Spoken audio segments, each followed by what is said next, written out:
science fiction. We make no guarantees, however, how long it will remain fiction. Fiction. Fiction.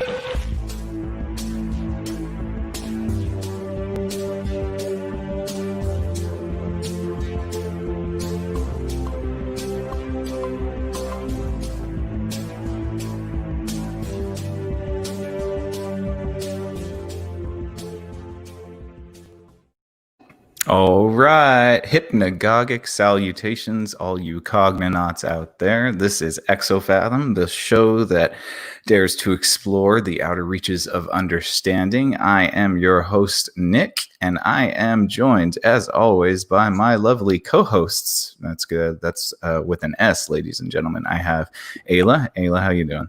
I'm doing fine. Happy Monday, as per usual. Indeed, and to you. And then we have our second co-host here, Mike. How you doing, man? Hello, I'm doing good. How you Hello. doing, man? How's your Monday? Everything's going okay, man. You know, just working some technical difficulties out on this audio stuff. So hopefully you guys, I know that there was some dropouts in the last episode. Hopefully I've fixed it so that there will be as little as possible. I don't know if I will have gotten rid of it, but we'll see in this episode.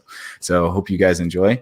Before I start, I wanted to do a little housekeeping in the vein of promoting our website, thinkering.space. There you can catch all of our episodes of Thinkering, of If Numbers Can Talk, and of this very show, Exofathom, as well as some new shows in the near future. Particularly one being The Plank with Joe is going to be coming back. So we hope you guys visit the website. Please give us a like and a follow on Facebook and YouTube. On Facebook, we are Thinkering Talks. And on YouTube, we are Thinkering Space. So please give us a shout out, give us a like, give us a subscription, or just, tell us how much you hate us in the comments. Either way, we'll be super stoked to read it. So stoked. So thanks again, you guys, for listening, and we hope that you guys enjoyed this episode. So this episode is just going to be kind of a continuation of our last discussion we had last week about dreams. I had mentioned at the beginning of that episode that when I was researching the first episode, I came up with so many other topics and weird anomalies and sidebars that I wanted to get into in subsequent episodes. So this is going to be one of them. We are going to get into a few topics in this discussion, and I'll probably give them up front for you guys so you know what you're in for. Today we're going to be talking about daydreaming. We're also going to talk about sleep paralysis. And then we're going to get into ways to optimize your dream game. So different practices, different ideas on how to make sure that you are taking your dreams to the fullest in every sense of the word. So let's see. Did you guys have anything you wanted to add before we start getting into the meat of this? Did you guys think about something that you might have missed last episode or wanted to bring something up? Well, not to jump too far ahead, but I did want to say I did a little research on how to cultivate more dreaming since our last episode. And I've had dreams, guys, like so many dreams. So I'm excited to talk about that because we got some tips for you. Oh, that's very cool. And Ayla, could you tell the dog to stop using that squeaky toy? Because I can hear. My poor dog. Okay, I'm going to mute and I will be back. Yeah, she's a good girl, but she knows when we're recording. So how about you, Mike? Did you have anything that you wanted to add in the last episode, or ready to get into these new topics? I think I'm hungry for some new topics. Sounds good. Yeah. Well, and I think you had mentioned this first topic in our last episode as something that you primarily do most of the time, and that would be daydreaming. So I'm going to read a little brief introduction into daydreaming, and then we'll have a little conversation about the mechanisms of daydreams and whether they might be good or bad for us. Good. Before you do that, I just want everyone to know I took the squeaker away and I gave her one of my socks. Oh, that's nice. Yeah, she has a little something. Yeah. Good barter. Good that is. Yeah, I sacrificed for the greater good. All right. So, with daydreaming, I wanted to get into it. It's basically daydreaming is a stream of consciousness that detaches from current external tasks when attention drifts to a more personal and internal direction. This phenomenon is common in people's daily life, shown by a large-scale study in which participants spend 47% of their waking time on average daydreaming. There are various names for this phenomenon, including mind wandering, fantasy, spontaneous thoughts, etc. There are many types of daydreams, and there is no consistent definition among psychologists. However, the characteristic that is common to all forms of daydreaming meets the criteria for mild disassociation. Also, the impact of different types of daydreams are not identical. While some are disruptive and deleterious, others may be beneficial in some way. And I wanted to open this up because when I was reading about daydreams, I came across something pretty interesting in the literature, and that is apparently there is a lot of study on how daydreams are detrimental to the human psyche, but not very many studies about how they're beneficial. So anybody want to comment on that? That's strange to me. Go ahead, Mike. You got to stay productive. You got to stay focused. You're working. What are you doing daydreaming? Yeah, right. That's true. Yeah. And I think, when I was reading, there was a lot of that kind of sort of like anti-productivity language in the description of how it could be detrimental to people. A lot of it was, had to do with ADHD or some sort of dissociation, like it says in the previous paragraph. But I found it really interesting that there was very little study about any benefit of daydreaming. And as for somebody, and I'm sure Mike, you would feel the same way, somebody who spends most of their time daydreaming, probably more than 47%, maybe I'm doing myself a disservice by doing all this daydreaming. My mind was wandering. What happened? Perfect response. It is detrimental, I think, to like conversation, because there's been times when I will be conversing with somebody and for some reason my mind just slips out the back door and it just starts going down some other road, and I have to like snap back into a conversation and reply with something that is meaningful. But it's incredibly useful for me. Like I do a lot of a computer programmer, so a lot of my work is within the knowledge work area. So daydreaming can actually help you see things in your design, or if you're implementing a system where things can go wrong. Right. And that's what I utilize it for the most part. Yeah, and I think I would probably say the same thing. To me, it's like running simulations in your mind. Most of mine are interpersonal simulations, so how I might approach somebody about a topic I wanted to discuss with them, or if there's some sort of issue that I might have that I need to communicate. Most of my daydreaming is interpersonal, which is interesting, and I'm sure a lot of your daydreaming is probably within the field of what you're doing with computer coding and stuff like that. What I did want to say is that there's one of the tidbits that I caught was that daydreaming leads to negative emotion more than positive emotion. And I thought that was pretty interesting because, I have been in moments where I have been daydreaming or off in my own little world, and getting snapped back into it or into the reality kind of is a little bit of a shock to the system, and it can make you a little bit irritable. And I don't know if you felt that way before, but I certainly can see that. Yeah, I mean, it's always I guess an unfortunate situation where you're running something through a thought process and somebody is disruptive to that and it kind of snaps you back into the real world. I've definitely had situations where I've lashed out when somebody has like snapped me out of that, so I can see the negative emotions coming along. Yeah, definitely. And Ayla, I don't know. You seem pretty down to earth, at least as much as I know you, which I think is quite well. But do you tend to daydream more than the 47%? Do you think? Oh, I mean, probably. I mean, okay. I do. And this is how I know. A couple years ago, I transitioned from like in-office work to more like contractor work. And so I had to time when I was working on projects, right? And being like super honest, which like isn't a brag, it's quite annoying. I like kept timing in and timing out on this little like time clock that I have. So I'd be working on a project and then all of a sudden I would realize I was daydreaming, so I would stop the clock. And then it would just go like that all day. And then at the end of the day, I've been sitting at the table for like 8, 9 hours, and I only clocked 3 of like actual billable hours.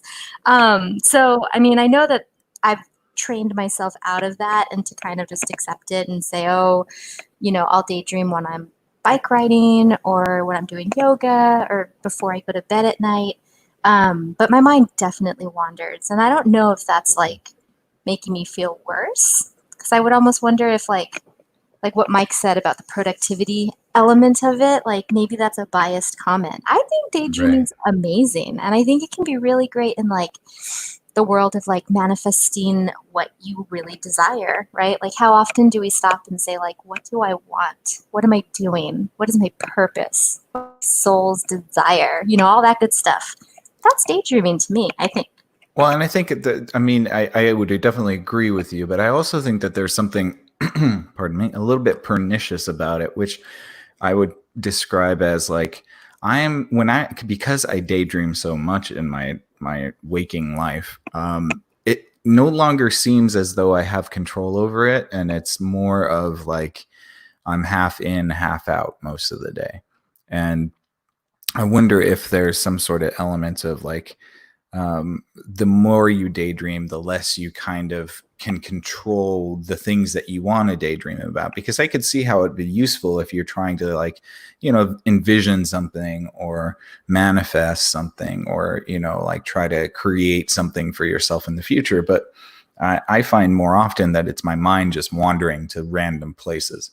And I don't necessarily get a very good grip on steering it in a direction I may want it to go. It just kind of almost has a life of its own.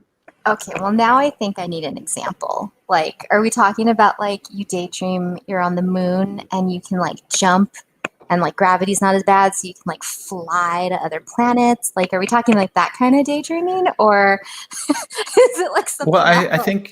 I think there's a little bit of that, but I think that that's more heavy imagination sort of, you know, like fantasy sort of stuff, which I think is you know, obviously within the daydream rubric. But I think a lot of it for me is scenario running or, you know, what if sort of thoughts, and you know, most of the time they're brought on by myself, but then you get like intrusive thoughts where it's like, what if I die right now, you know, or like you know you know, like you know, just random, yeah, which, you know, can really bum you out if it, you know, takes a wrong turn. But you know, like I think that Go ahead.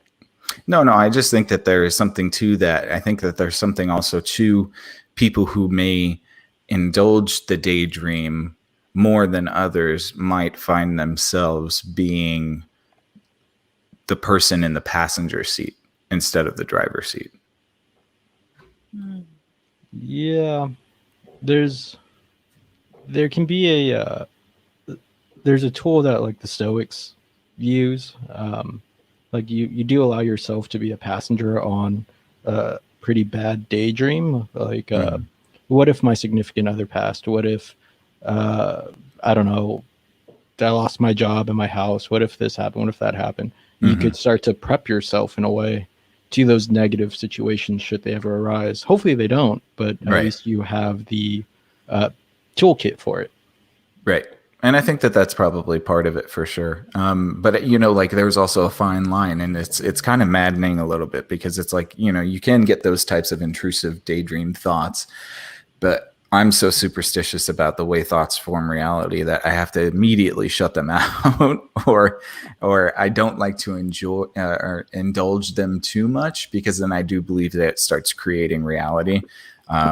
And so it's kind of a hard tightrope to walk sometimes because, you know, you can get caught up in a fantasy and, you know, like to me, I think that anything that gets you to that place where it's like I've had daydreams that I'm like I literally feel as real as me sitting here right now, and I think there's a level of power in that if you can harness can be an incredible tool, but it's also the double-edged sword of that sort of power is that if you cannot handle it or utilize it correctly, it can be your undoing.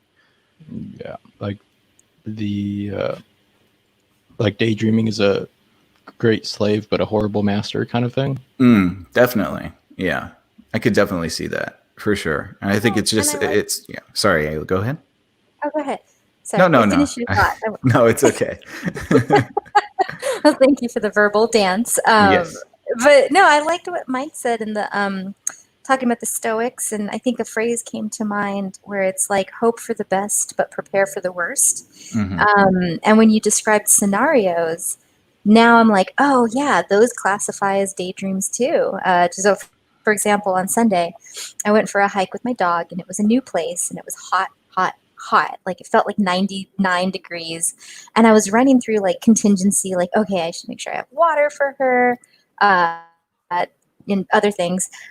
Maybe that was the only thing, water and a leash and a poop bag. But then I thought like rattlesnakes, what if she runs at a rattlesnake? And then I was going through like, okay, well, I know that rattlesnakes jump because that happened to my brother.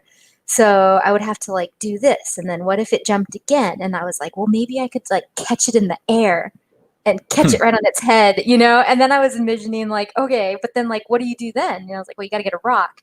And then you got to like behead the snake. And it was just like really out there. And I was like, Ayla, first of all, this requires you to catch a snake in midair while it's like gunning for you or your dog. And then like, I mean, again, like, what's the point of that? Did I feel better? No, because I can't catch snakes. And did we come up against the snake? No. If we did, would I be primed to better handle the situation or worse? I don't know. And so I don't know. That there's a really good there's a really good term for that. It's when you kind of catastrophize randomly in your mind, and they have the term specifically for when you're like up high somewhere and you have that split second thought like, what if I jump right now? And they call it the call of the void. And I really like that name because like it totally makes sense, because I've had those types of like weird out there thoughts. Like if I'm up on a roller coaster, I'm like, well, what if this just like the track fell off right now? Like you could fly out of your seat. Right. Or you fly out of your seat, or, like what if I just jumped off a bridge right now? And, like things like that. And it's just like, I think the call of the void is a very apt name for it. And there's something human about us, like having a morbid impulse that we almost like it's very reptilian brain, I think. Well, and to piggyback on that, in LA, we always are driving on freeways, and like, every now and then I'll be driving and I just think to myself, not like I'm going to do it, but I just think like, golly, I'm literally trusting every stranger around me right now to not just be a jerk and like swerve their car for no reason. I mean, like there's so much trust that we put in one another. We don't even realize it because, like you said, that call of the void is always there. Everybody could just snap at any minute. Right. Yeah. So now we run the scenario of like, blah, blah, blah, blah, blah. This is how the daydreaming gets out of control. I totally see it. I don't know if that makes me feel better. I wouldn't drive tomorrow. Maybe I will. Maybe I won't. I don't know. Well, and so I guess, well, go ahead, Mike. Sorry about that.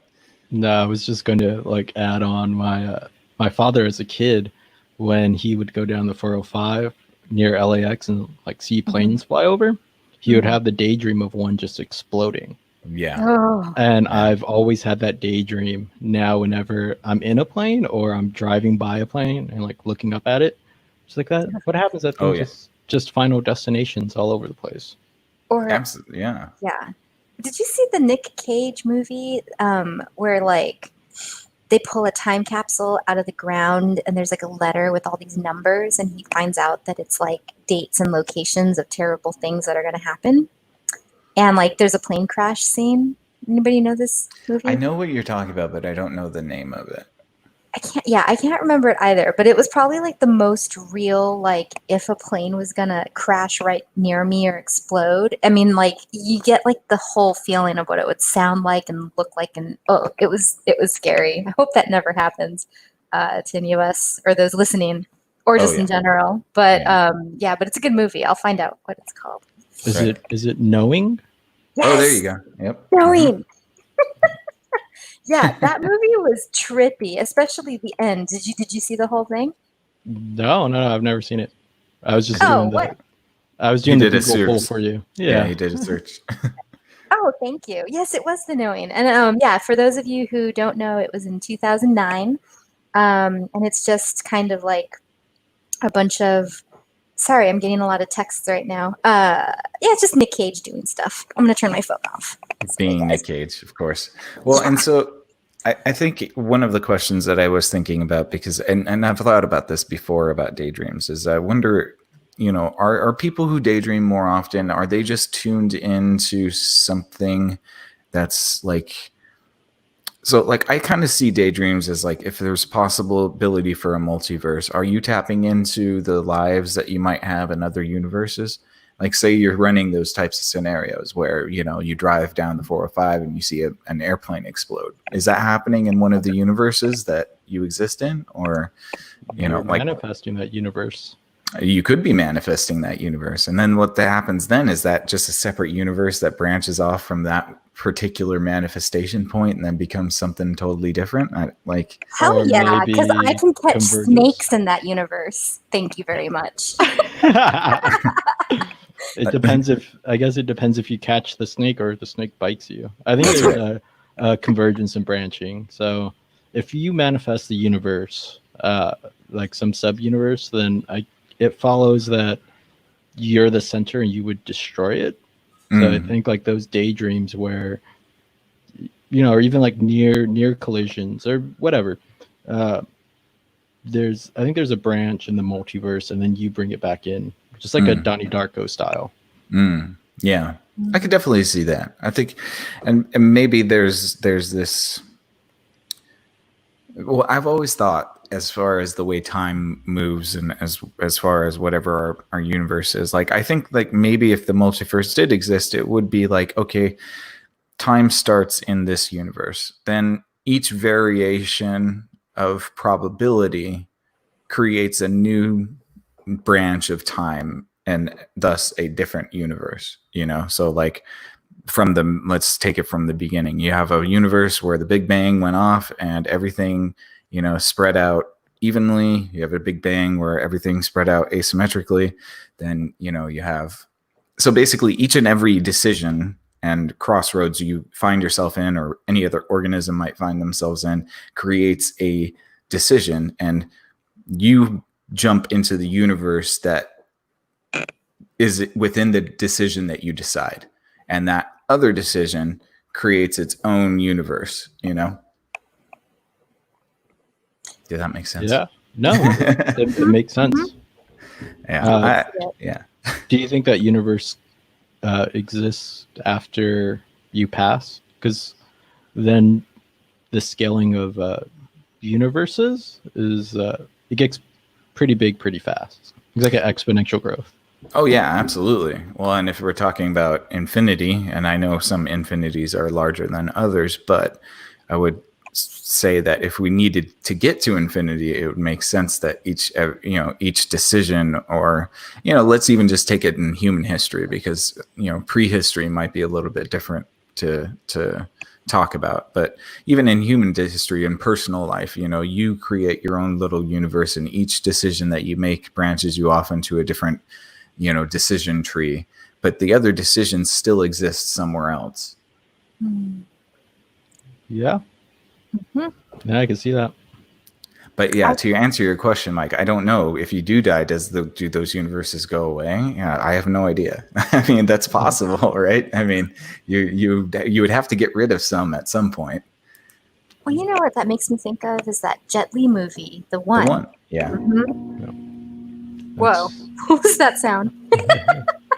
Something in the background. Yeah, telling us we are on some good point right now. Yeah.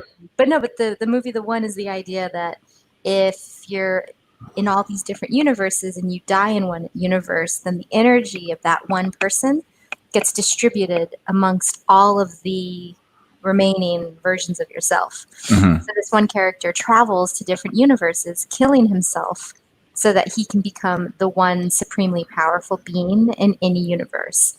Which, if you think about it, for a Jet Li movie that nobody remembers, is such an amazing concept. I love that. It's actually pretty interesting that they never remade that movie, considering all the remakes that they do make. Right. Yeah. I mean, in the special effects that we have now, that would be so epic, especially all the travel scenes, like, be so good.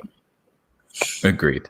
And actually, speaking of like universes and daydreaming and things like that, I finally watched Ed Astra, the Brad Pitt movie, where he like travels in space. Did Mhm. either of you see it? No, I haven't. Okay, so major spoiler alert. Give me 30 seconds. I'm gonna. Oh wait, both of you, are you okay hearing the end? Yeah, I don't part care. I of it? probably won't never watch it. So, How about you, Mike? Yeah, I'm good. Okay, all right. 30 So seconds hold on. spoiler alert. Yep. Spoiler alert for Ad Astra. If you have not seen it and you plan on seeing it in the next 4 seconds, we will be spoiling it for you. 4, 3, 2, 1. So yeah, okay. So the idea is that there's this mission where they're going to travel to go to Neptune to set up a telescope where they can finally see the entirety of the universe because the sun's really far away or something like that. But the whole idea is that they set this up and they discover basically there's no life out there, no sign of life. Did they have to go to Neptune to figure that out?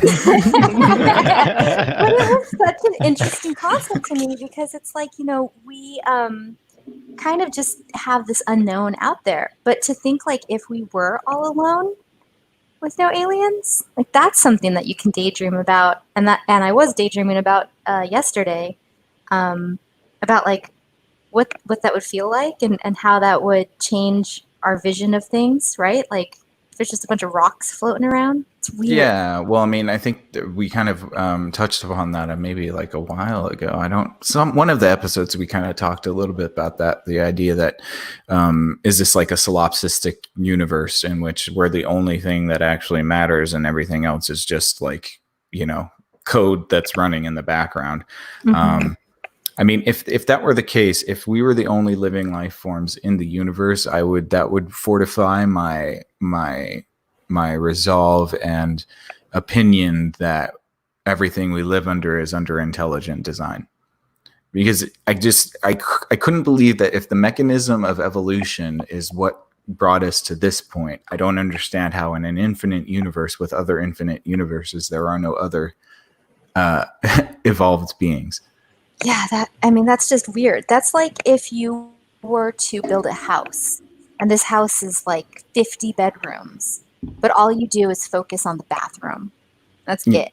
Yeah, all you do is doesn't make you just sit in the living room on the couch and you never go into the other bedrooms. Yeah. Right, exactly. What's that about? There are always outliers and distributions. So may very well be that this universe is just some weird outlier where there's only humans. Like life and evolution is so complicated that the conditions needed to make the environment for the system to work just simply aren't there in other places. And see, that just messes my brain up because it's like, okay, well, then what's the point of the universe? If there's nothing out there for it to be observed, we might as well just be stuck to our solar system. Like, why do we even talk about a universe? I mean, if there's nothing else out there, then why do you even look further? Human curiosity. We've I always been suppose. curious beings. That's true. But I also wonder, and we'll probably have to get into a conversation about time in one of our episodes. But when I think about traversing the universe, to me, it seems like, okay, if Earth is at a certain point in the universe, does that mean if you go towards the center of the universe, you're going back in time? Or like, say if you were to be able to take a line from the Earth right now to where the Big Bang took place, you could pinpoint that spot where the Big Bang actually happened. If you were to get to that point, would you be in the future or in the past? Maybe both. Maybe Like, both.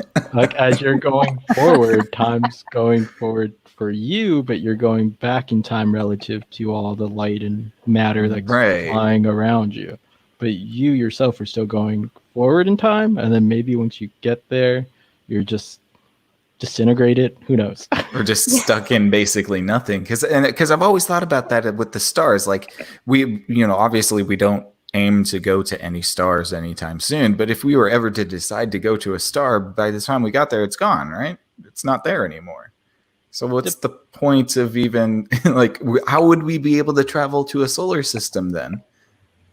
We'd have to know that solar system still exists, and we can't really know that. There's only one way. It's Just getting go there. there. Yeah, just go. And then you get there and there's like no place to park. There's just nothing. Well, there's some intergalactic Starbucks with a line around it. Like one of those gas station pit stops. Yeah. Oh man. Well, but it makes me think of like desert oases. You know, that idea, like if you're in a barren desert and your mind just creates these little oases, basically. Like I wonder if in a weird way that's like some flipping of a star in the bigger galaxy. Honestly, I couldn't tell you. I really couldn't. It all kind of boggles my mind every time I try to wrap my head around it. And I like that, there are certain scientists and astrophysicists out there, pardon me, who talk like it makes any sense at all. Like it makes absolutely no sense. And to me, it seems like, physics is just grasping at straws, hoping that they can find something that finally sticks. But each and every time they're proven that they're kind of like, they have some of the answers, but they just opened a door to so many more questions. Yeah, I think that's the pursuit of human knowledge. I don't think we're ever going to get a completely accurate picture of how things work. Right. Simply, even if you just take our base senses, they don't account for things that are outside of like the visible light spectrum. Well, and even think about how boring life would be if you had all the answers to everything, right? What's the point? True. That's true. Yeah, it seems to me that, like I totally agree with you, Mike. I think the purpose and maybe the design, I say the design, but even if you are not necessarily believing in some sort of architect, the concept that that the knowing of how everything works intrinsically is going to be always that carrot that escapes your reach. Like it almost is kind of like a failsafe in a computer code, right? Like the further you get into it, the further you dig, or like, like say you're in a video game and you're exploring the perimeter of the map, and then all of a sudden you run into an invisible wall because you can't go any further. Like I kind of liken it to that. Like there's always going to be something that sort of keeps us out of reach of full knowing. Yep. And I think that whole feedback loop is one of the perfect mechanisms for growth in humanity, like our technological advances, our general knowledge base growing. Inside of some places you have an enlightenment happening, right? And this enlightenment may spread throughout the population, but it's all because there's something that we don't know that we're trying to pursue, sometimes with some sort of vision involved. Right. Yeah. Well, I mean, like we just said, we probably will never know, but it sure is fun to speculate, you guys. And I don't really have much more to comment on daydreams. Did you guys want to add anything else about daydreams before we move on? Yeah, I was noticing in one of the sections they were talking about how daydreaming meets the criteria for mild disassociation. Mm-hmm. And I thought that was kind of interesting. I had looked up, the term, and it's just interesting because it's described as something negative when in a lot of ways I feel like disassociation is protective. And I think, like right now, the way it's described, I can see it being a negative thing. And adding into why daydreaming's not good. But I also think that daydreaming, just like Mike was saying a little bit before about having like a vision that leads you somewhere, it just gives you an idea, like you were saying, to have different scenarios, and then you can think, okay, well, how did that feel? Do I want to propel towards that? So just one last little thing just to address that one little criteria description back there. Yeah, certainly. And I would say I agree with you. And disassociation is certainly a negative term, psychologically speaking, in our current era. But, these types of coping mechanisms and protective mechanisms are the same things that keep soldiers alive in war. So, like the dissociation has its utility, especially during increasingly traumatic events. And it helps keep the psyche intact. So yeah, I think that there is of course you don't want to dissociate too much because then you lose your grip on reality, but there is a certain protective mechanism within that. Mm-hmm. Yeah. And to keep in mind that psychologists, they work from the framework of, optimizing you for society. Right. Mm. So as a society, there's some stigmas with daydreaming, whether it be through productivity or disruptive behavior in classes for children, and that not paying attention. Yeah. That doesn't exactly make for a good, real, well-running, functioning, growing society. Right. No, that is true. And it makes me kind of wonder, like, how much was somebody like Nikola Tesla dissociating? How much was like Da Vinci dissociating? Because I would assume that those guys were daydreaming quite a bit, especially to create all of the crazy things that they did. Yeah. Well, and I tried to look up a definition of disassociation, and it just says it's a break in how your mind handles information. Mm-hmm. Yeah. Which, I mean, I see that definition, but I also feel like it doesn't give the allowance for that creativity aspect. So I think, yeah, I mean, like, just reword it a little bit. It's not always like that. And like acting, actors, actresses, they all disassociate. I would imagine, like, if I had to step into the shoes of the Joker, that takes some full disassociation from myself, right? Mm-hmm. Yeah. Play that role. Yeah, no, I think you're absolutely right. I think there's a certain level of compartmentalization that we do, a certain level of dissociation that we do that's totally healthy and works within a society as well. I mean, think about it this way. You dissociate. If you live in New York and you're on a crammed subway, you're dissociating. You're trying to remove your mind from that really uncomfortable situation and kind of just let your mind wander. So yeah, it's definitely a mechanism that we utilize whenever we're not in a comfortable environment, for sure. Cool. Well, that was a great conversation, guys. Anything else on daydreams? Oh man, I don't want to ramble. I know. We can keep going and going, I'm sure. Your point brought up a point of like breaking down situations afterwards, like disassociating from yourself for any given situation and observing how you behaved in that situation. Can be quite informative if you, like Sartre talks about this thing about reflection and how kind of your inner mirror is broken. If you ignore that, it's a great tool, this disassociation. If you bring that in, it gets a little muddled. Yeah, I can see that for sure. Yeah.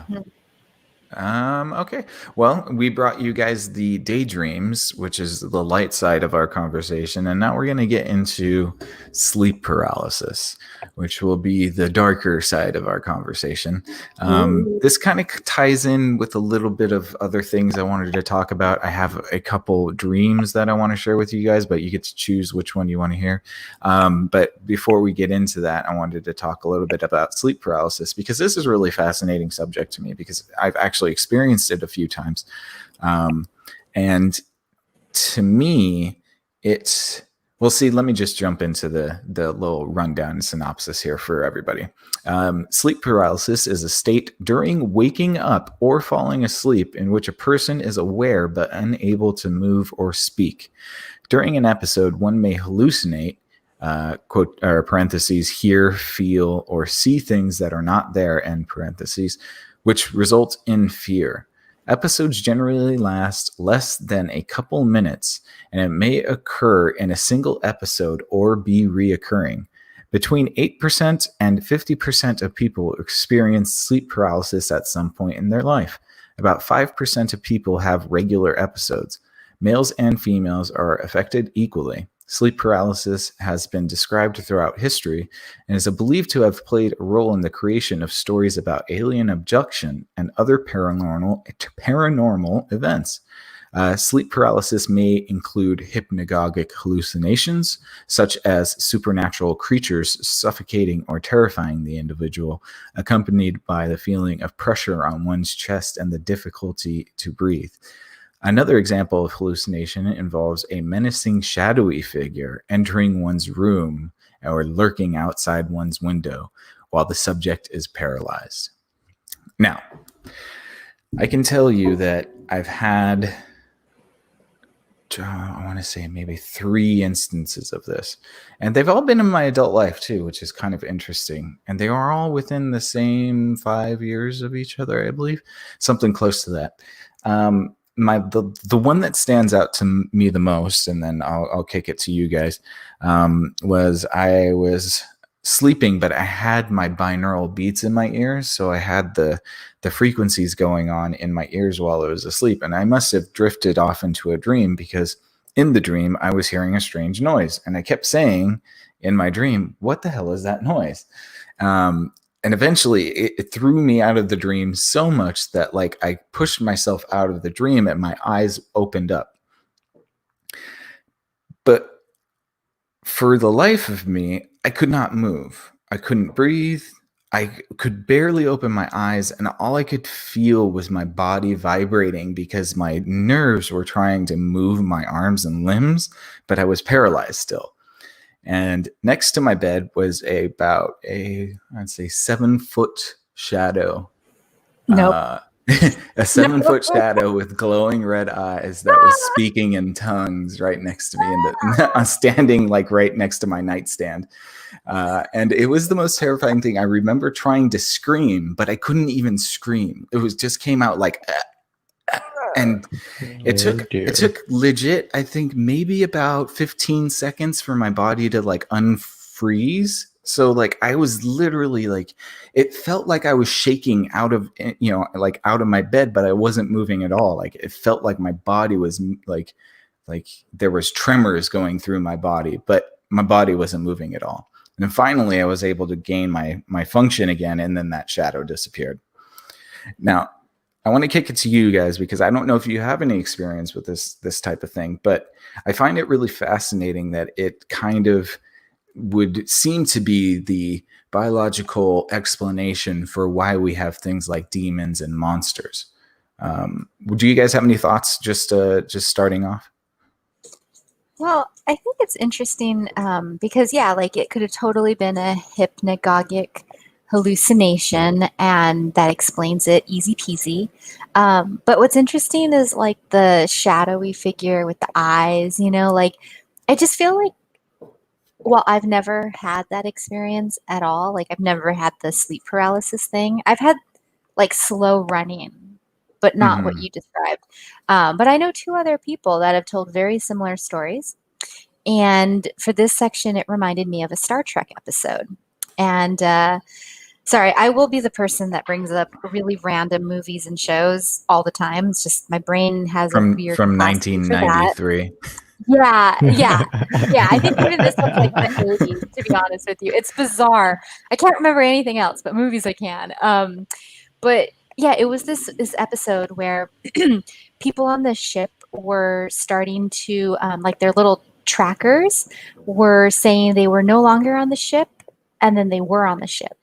So they were like going away and coming back, obviously without approval. So they're looking into it.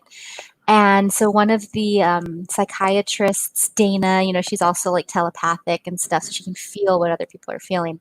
She gets a couple of these folks in the room, and they have a holodeck, so they're able to recreate the experience. And as the folks were sharing collective memories and tweaking it and things like that, they suddenly realized that they were all in the exact same location during these disappearances. And it's like one of the creepiest episodes because they talk about a chair and they talk about like these scissor things and like clicking in the background. Very scary. And so, not to say it's like an alien abduction thing, but to say like, when you have so many people having very similar experiences, you can call it a hallucination, or maybe it's some sort of like mass tapping into something that we have yet to discover, which could be very interesting. Right.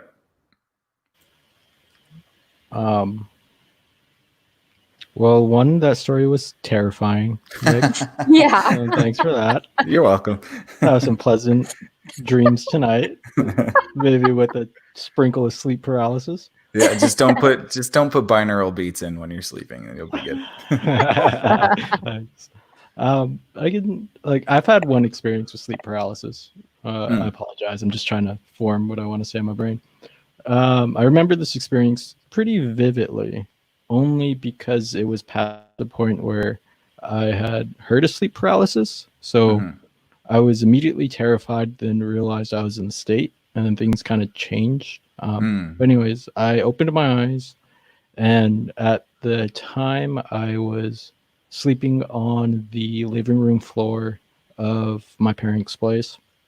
So I open my eyes and I look up, and there's just this crazy tall doctor, but the doctor's like from the 50s, in like a 50s garb, but with a humanoid face that doesn't quite look real. Like it looks like someone tried to make a human face and it kind of messed up. So creepy. And it looks at me and I look at it, and this is about the time when I'm feeling the terror.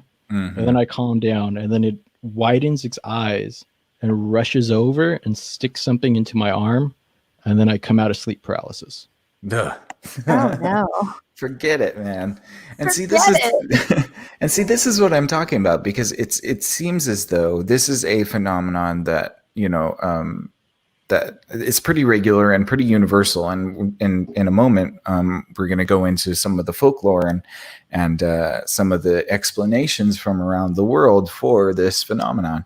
But to me, it's really interesting that it usually happens as that when the person wakes up, they are confronted with an malevolent force. And I don't understand quite how that works. But to me, it feels like, like Ayla was saying, maybe some sort of mass hallucination, that might be fine. But how is it possible that everybody has such similar motifs about it? Like, I was thinking today, like, why doesn't sleep paralysis have like you wake up and there's like 20 puppies on you? Puppies. And yeah, and you're like, oh, I wish I could pet these puppies, but I can't move. Like, why is it always something terrifying and dark and evil? And I think that's like, to me, that just seems very strange. Now, it could obviously be a psychological thing. The archetypes of night and darkness, and the being confused about being jolted out of sleep and it's dark out, and you don't really have your bearings. But the concept of the shadow person, or the concept of a demon, or the concept of a ghost, or a concept of somebody sitting on you, like, it's all there, and it's been there for a very long time throughout the culture. So to me, it seems like if dreams or sleep paralysis, and maybe I'll just say dreams, if dreams are some sort of vehicle to an alternate dimension, is sleep paralysis like picking up a hitchhiker, where it's like that thing tried to cross over with you into the waking dimension? Oh man. Yeah, that's really freaky. And like, also, why is it only 50 to 70% of the population experience this? Like, what's going on with the rest of us that don't? Like, God, because I literally think I would have a heart attack and die if I saw something like that and I couldn't move. Even if I just saw it and I could move, I would just be like, no, done. I couldn't do it.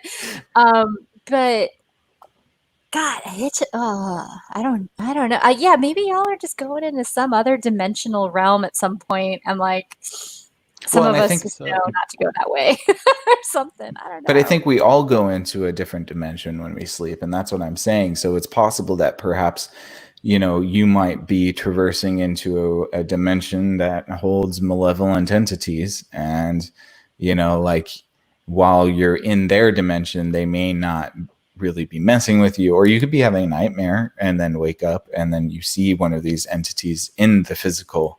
And it's because you're in between that state of awake and asleep that they're able to kind of like manifest themselves in the physical world.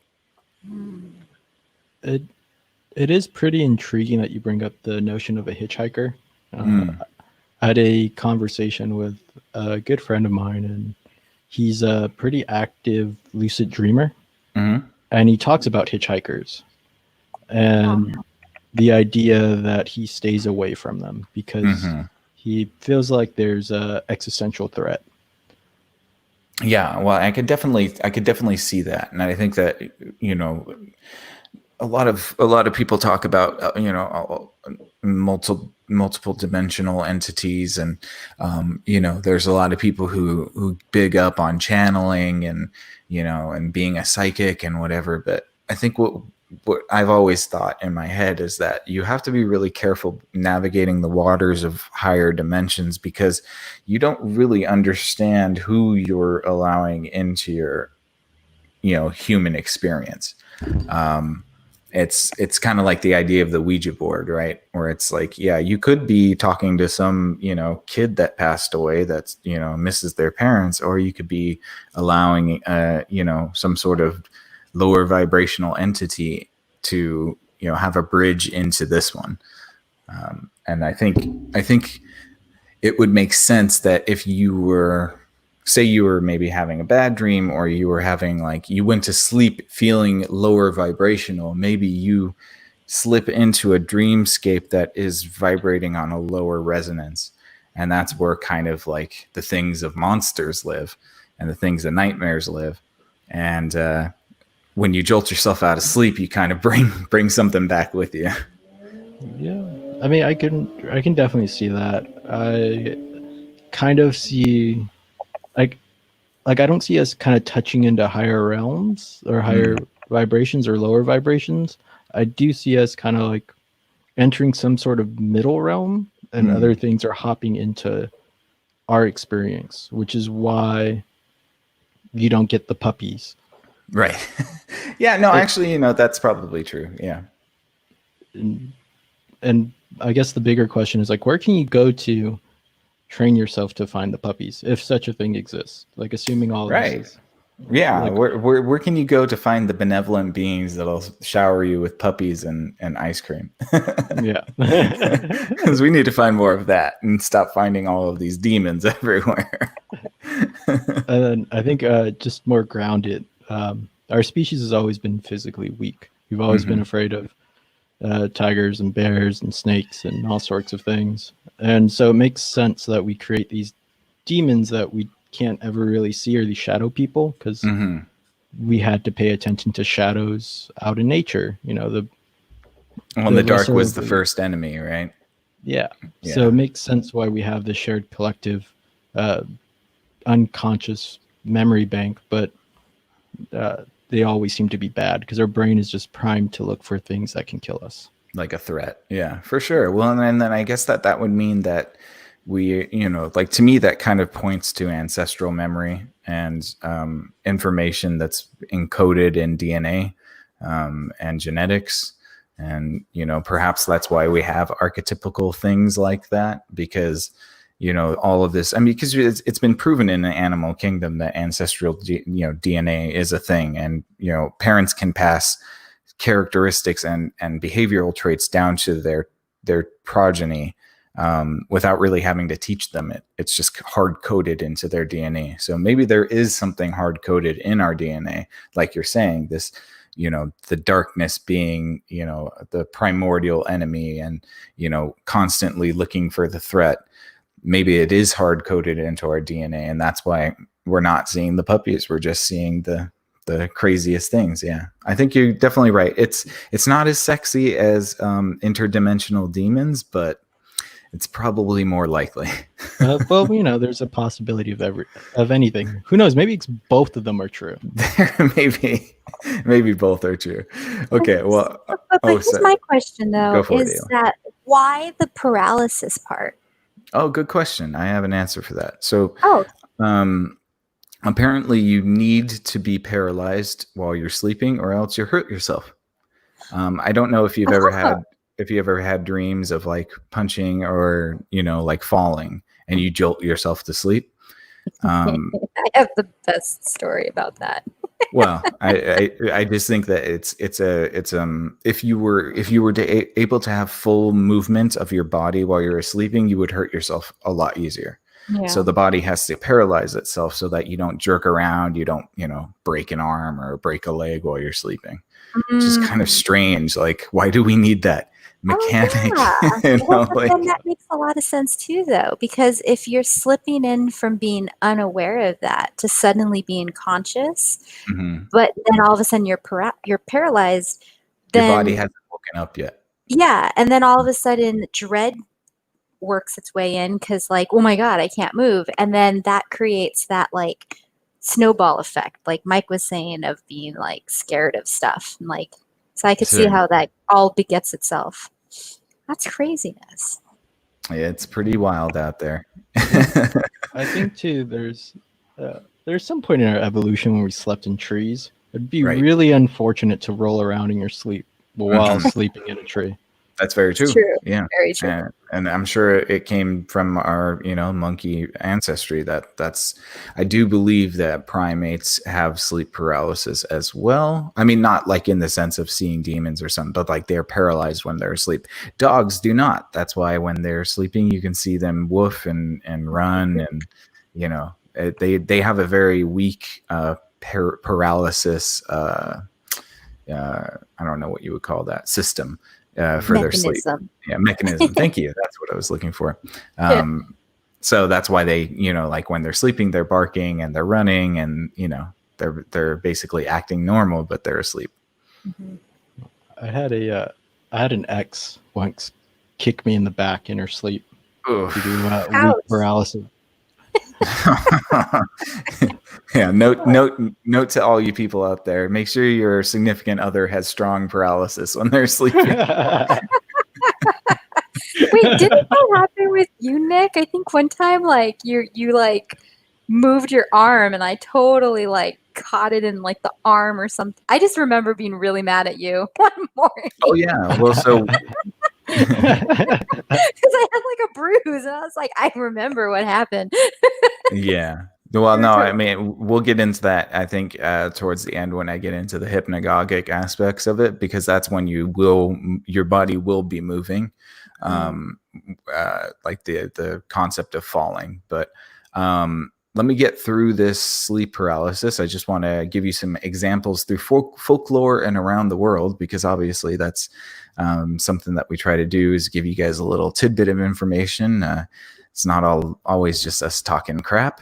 I want to give you some real information here. So the folklore of sleep paralysis, and this starts off as the night hag is a generic name for the folkloric creature found in cultures around the world, and which is used to explain the phenomena of sleep paralysis.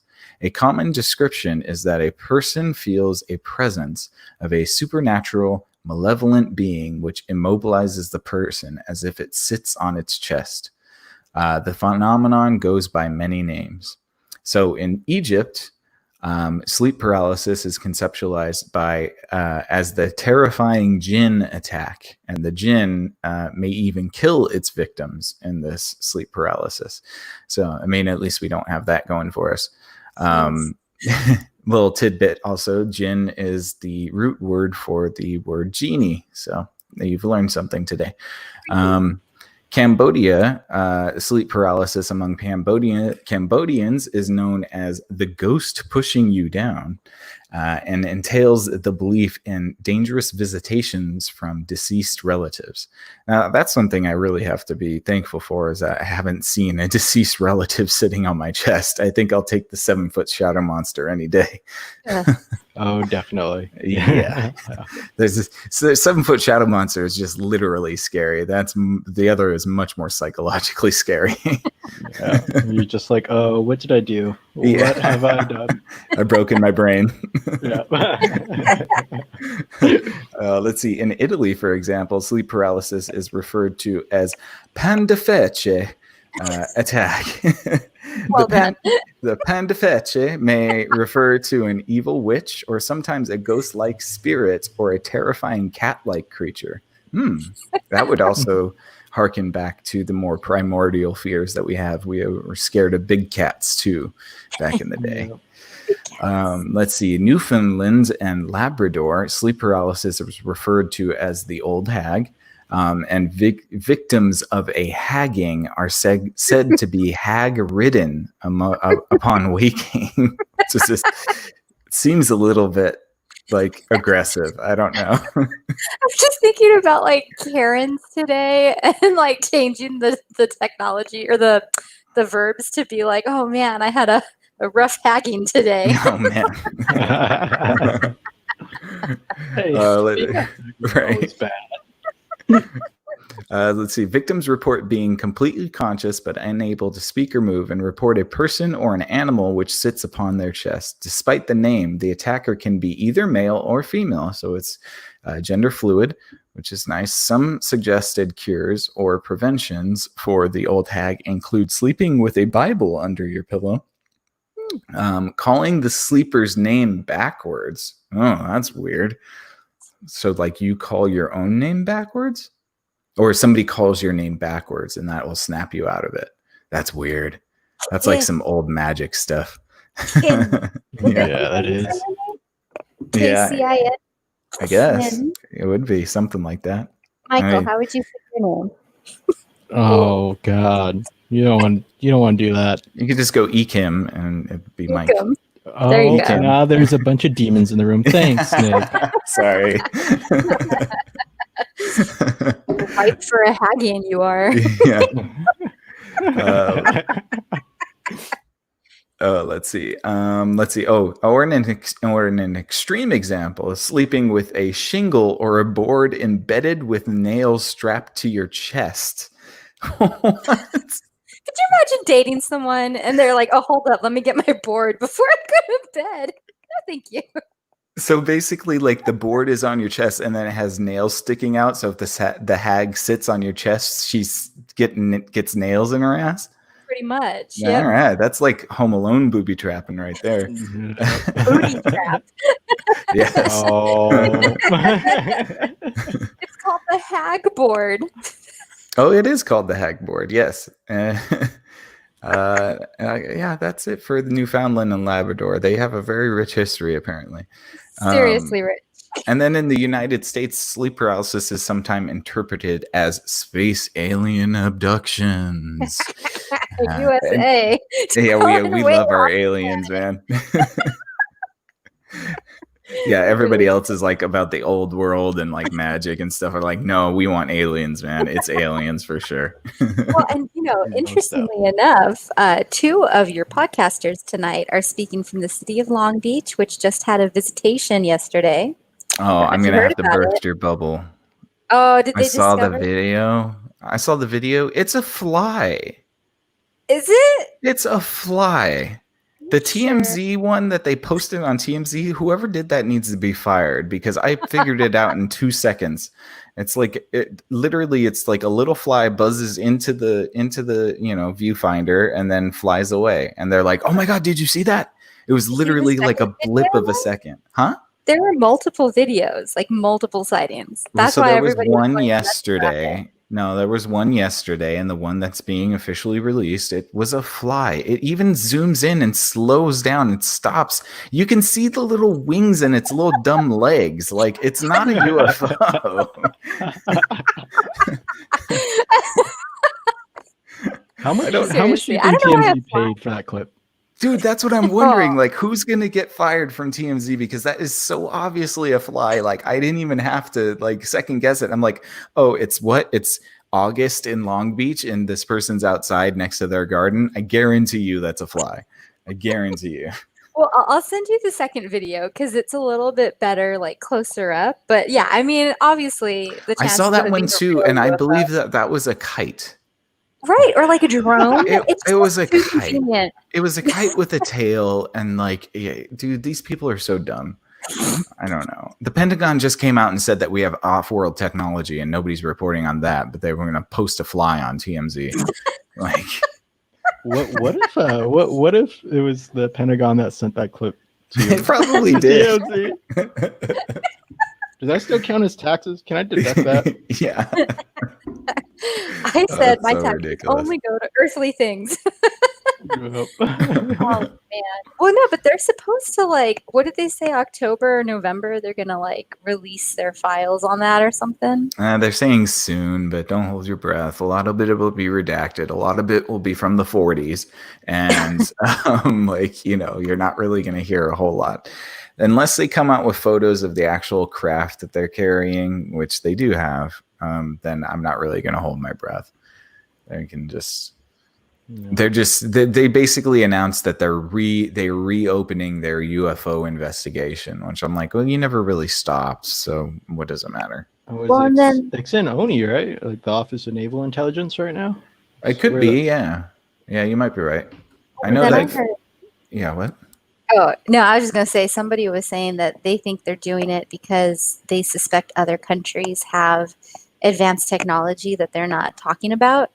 So now they're trying to make it like a Earth thing, not a UFO thing. I don't know. Yeah, I mean, like, it's possible. The problem is that we spend so much on our military tech. If we don't have it, nobody else has it. Sorry. We spend more than the next 7 countries combined. Well, on but our you know, military. but we are like stupid about it and tell everybody that we're spending money on it. I'm sure there could be other countries that are just, you know, not reporting on it or advertising it. Honestly, it just like China just got something onto the moon and it wasn't even a person. So I don't really think so. I You mean, think just, we went to the moon? No, I'm just kidding. don't go there. No, I just think that if the only reason that I would think that it is human made is if it's our own military in a highly compartmentalized situation that has a black budget and the Pentagon doesn't know about it, which is totally possible. But I guarantee you it's not anybody else's aircraft. It's ours. If it is a human aircraft, it's certainly ours. But you know, like I just think that it's much more likely that we've just known that UFOs come and visit us from time to time, and we probably recovered a saucer at one point. So, Well, Yeah. speaking of aliens, sorry, go ahead, Mike. Were you gonna add to that?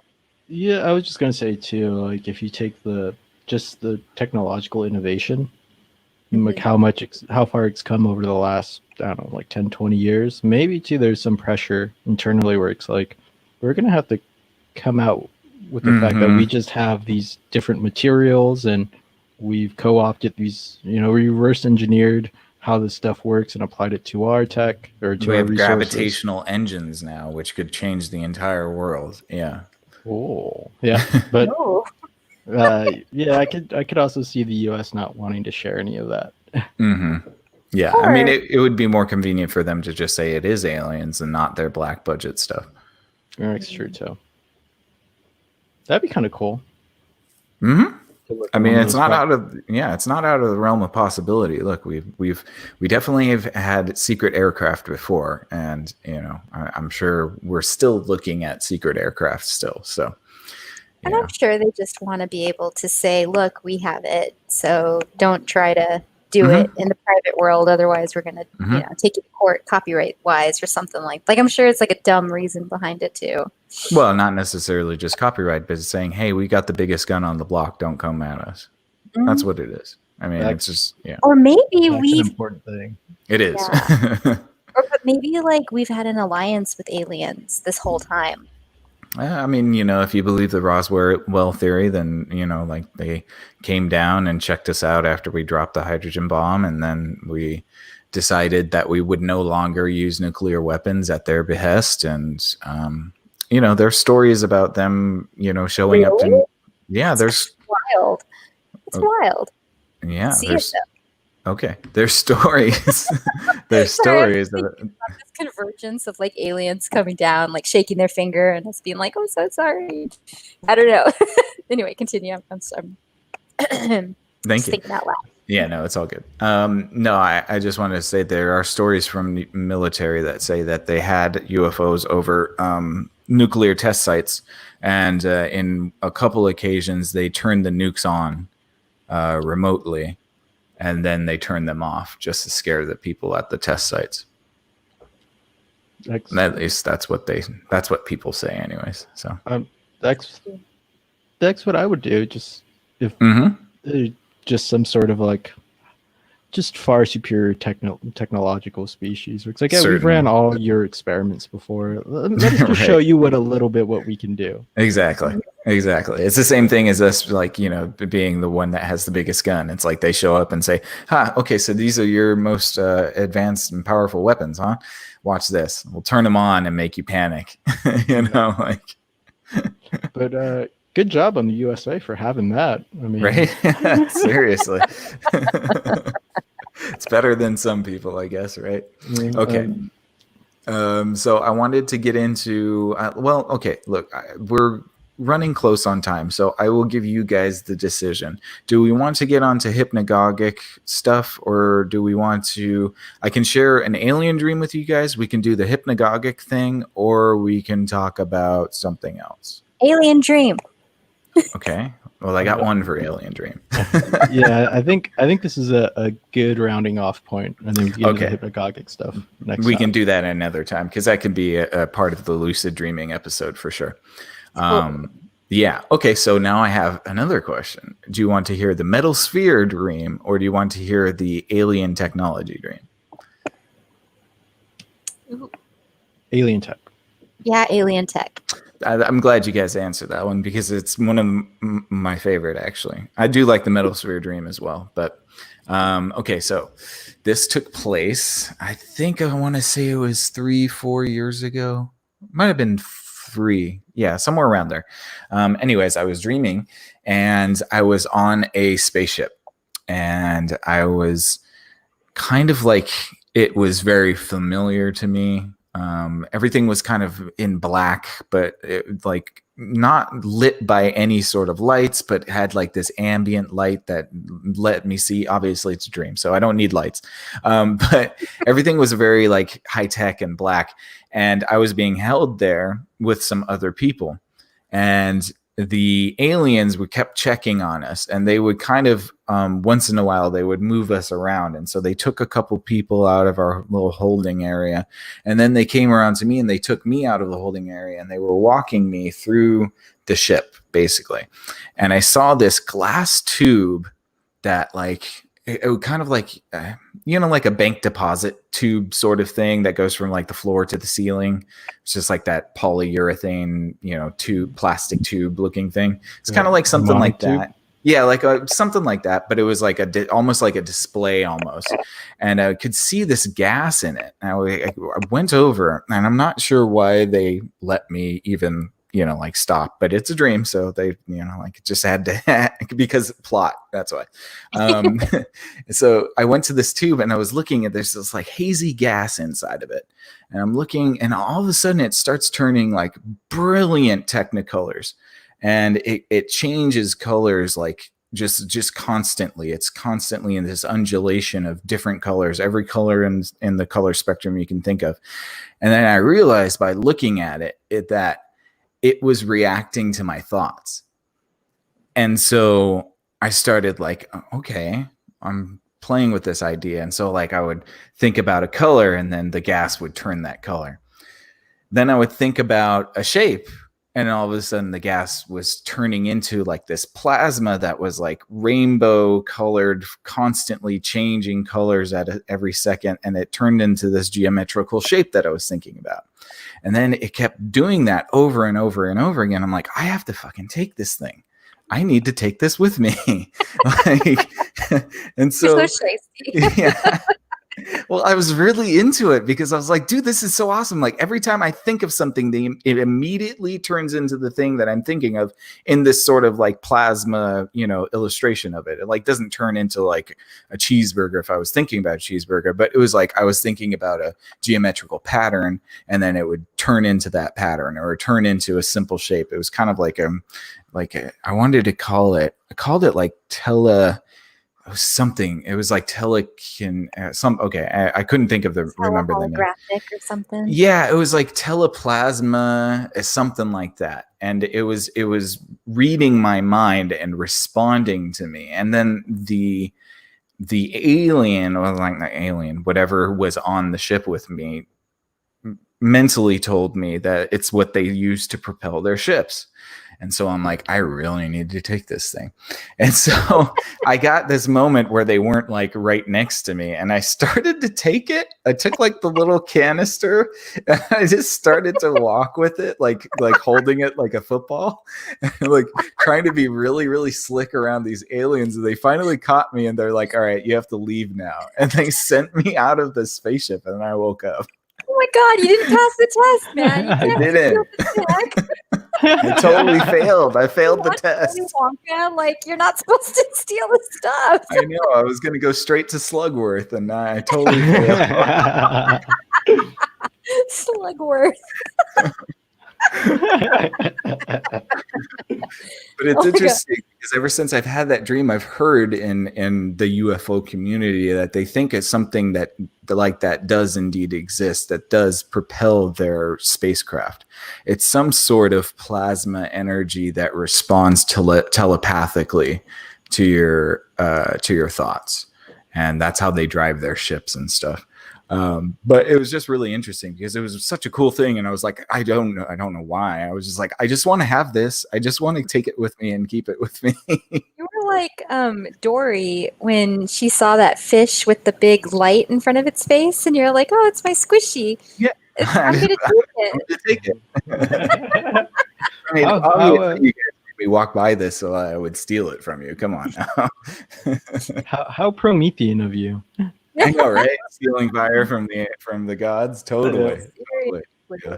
That's very true. It's very archetypal of a dream. But I just thought that was interesting because I've had a few alien dreams, and they've all been kind of like fun like that, where it's like I don't know why I'm dreaming about you guys, and I don't know, like what that means, but they've always been the ones that stuck with me. Have been my alien dreams. So. How did you feel in the dream? Like, were you scared? Wasn't or was it scared. Just like calm? No, wasn't scared. Was totally like inquisitive. That's how I felt. I felt like wonder. Like, oh my gosh, like I guess as one would, like if you didn't perceive a threat from the aliens and you were on an alien ship, looking around and being like, holy moly, this is crazy. Like, I wasn't able to like look out a window or anything like that, but it was very much like looking and knowing that the design of whatever vessel I was on was certainly not human, and it was nothing like I would have recognized from Earth. Intriguing, because I would guess that if you're in this foreign alien environment, you would at least feel some sort of anxiety or fear. Yeah, and I was kind of wondering because I think that like even when I got caught, I wasn't really that afraid. That's why I was like saying like I was just nonchalantly holding it like a football, like I'm gonna sneak by them with this, Just a little Heisman pose right before you get out. Yeah, it was almost like they were like, "Oh man, you and your shenanigans. All right, we're gonna have to kick you out. Sorry, bro." Crazy old Nick. Yeah. Trying to steal our shit again, man. All right. Who let a fox on board? Yeah, exactly. It's strange though, like that calmness. I don't have alien dreams, but I feel that way with like my shadow passenger, the shadow lady that appears in my dreams too. Like it's like, oh, I'm just supposed to be here, and you're here, and we're just kind of existing together, and everything's good.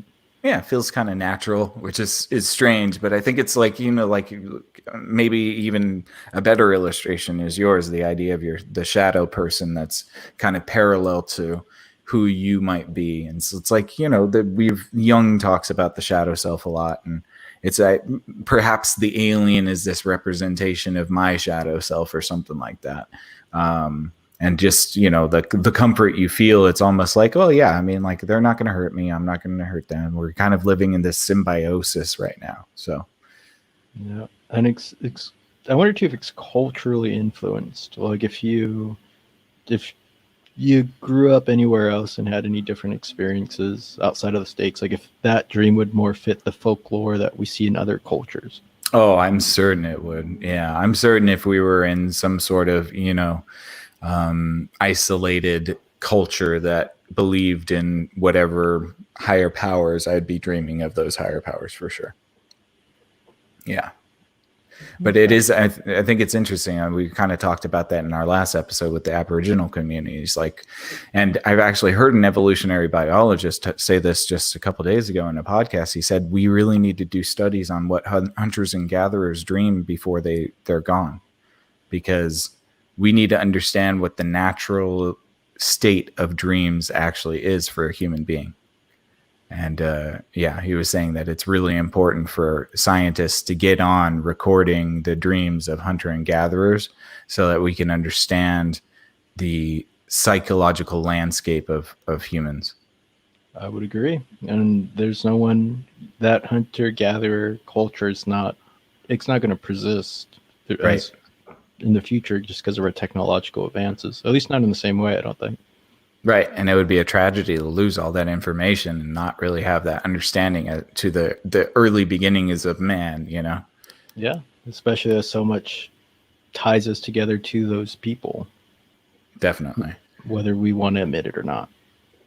Oh, yeah. All right. So, Ayla, get on that. We're going to need you to record your dreams. And Okay.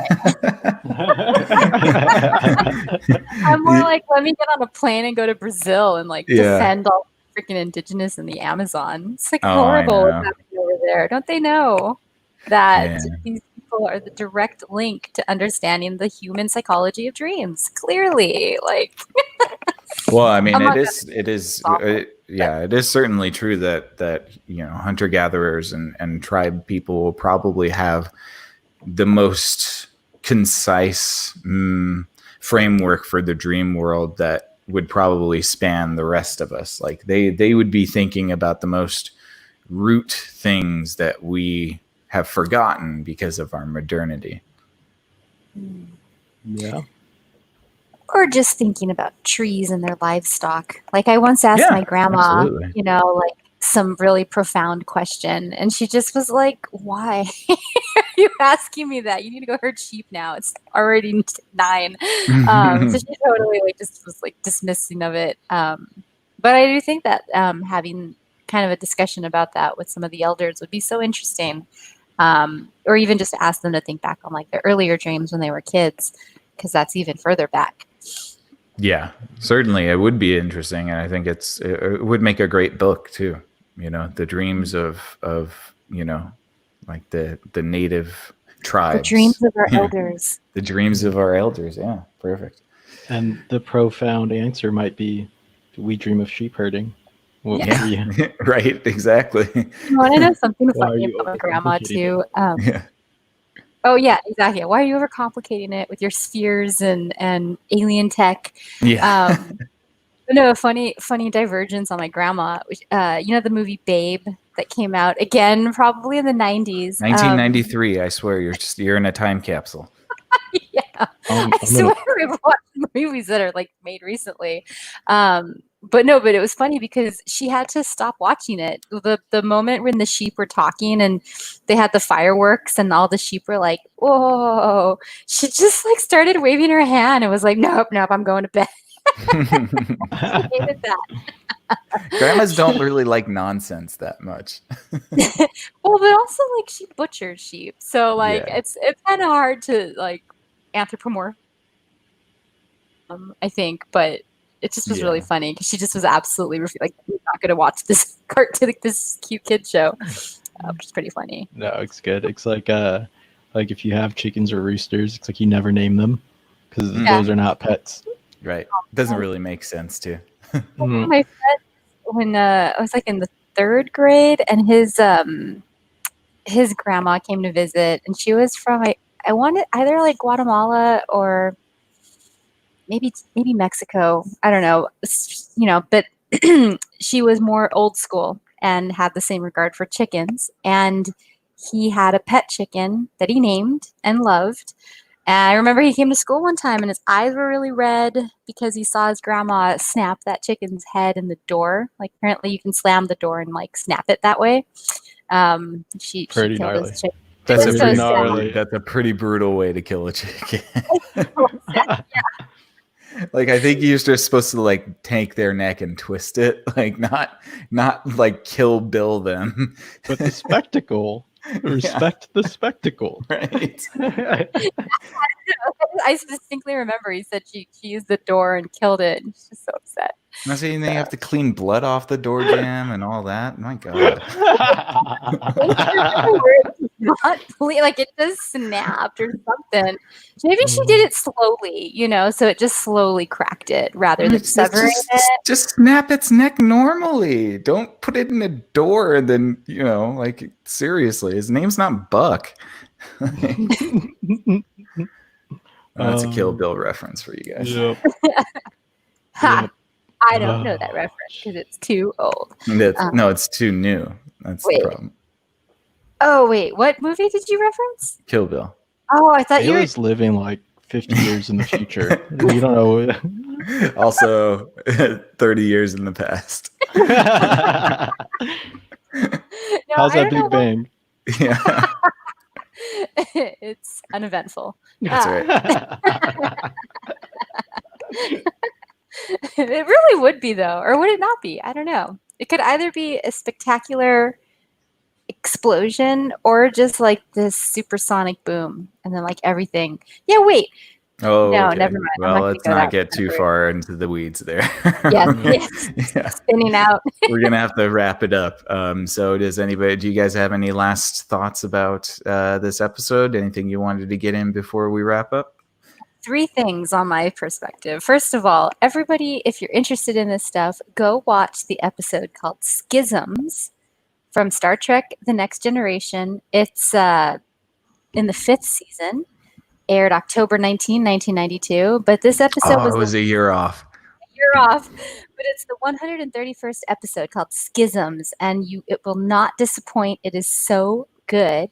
Also, do a little more research into Call of the Void. I thought that was such an interesting, and I Googled it, and it's rich. Like there's a lot of stuff that comes up with that. So if you want to ponder, that's good. And then do go see the movie The Knowing, which came out in 2009, FYI. But it's interesting because I Googled it, and the 3 videos were cataclysmic airplane crash. So they know it's a really good one. There's also a picture of aliens that pops up. That's all I'm going to say. It's a good movie. And those are my 3 things, just to recap and round out some of the topics we talked about. All nothing to do with dreams. Nothing. No. She's daydreaming. Her There mind's you go. wandering. That's right. Now you brought it all around. Fair point, Nick. All over. Monday was hard, guys. My Yeah, brain. this show's getting off the rails. We're falling apart here. We'll keep it together. Don't worry. Yeah, Mike, what you got? I would say first off, daydreaming is not a good nor bad thing. It's kind of I think it's how you perceive it and how you can construct those daydreams. If you find the process to do so, like become aware of them and then try to manipulate them in ways. If you're interested in witchcraft history, or the history of witches, start doing some etymology on the word hag. I don't want to feel like I'm giving you a bunch of homework, but it's an interesting history, and there's some pagan Christian fighting going on about that word, but it wasn't always a bad thing. Like at one point, it was respectable. Right. And unless you're an old witch, then you know. And yeah, that's it. Just daydream some more, I would say. Yeah, don't stop daydreaming, even though it may make you irritable and lose focus on the task at hand. Sometimes that's important. Yes, definitely. Yeah. It also does a lot of wonderful things for you. But speaking of wonderful things, it would be a wonderful thing if you gave this video a like and a comment and let us know what you thought of the episode. Maybe you have some answers to some of the questions asked here today. Let us know in the comments. We'll be happy to respond, and we really look forward to hearing your input. Thank you again for listening. I think that's all for us. So I'm just going to tell you Cognonauts to stay out there on the Exofathom, and we will catch you again next week. Oh, one more thing. Tomorrow night, our buddy Keelan, host of Numbers Can Talk, will be premiering an episode, I believe, around 6 p.m. So stay tuned for that. Then Thinkering will be back on Sunday, and we will be back Monday night. Once again, I need to thank my awesome co-hosts, Ayla and Mike. Thank you guys so much for being with me, and I always appreciate these conversations. So thank you so much, you guys. Ditto. Thanks for having me. Thank you. For sure. And thank you guys for listening so much, and we hope you have a wonderful Monday evening, and we will catch you on the next Exofathom. Thanks, guys.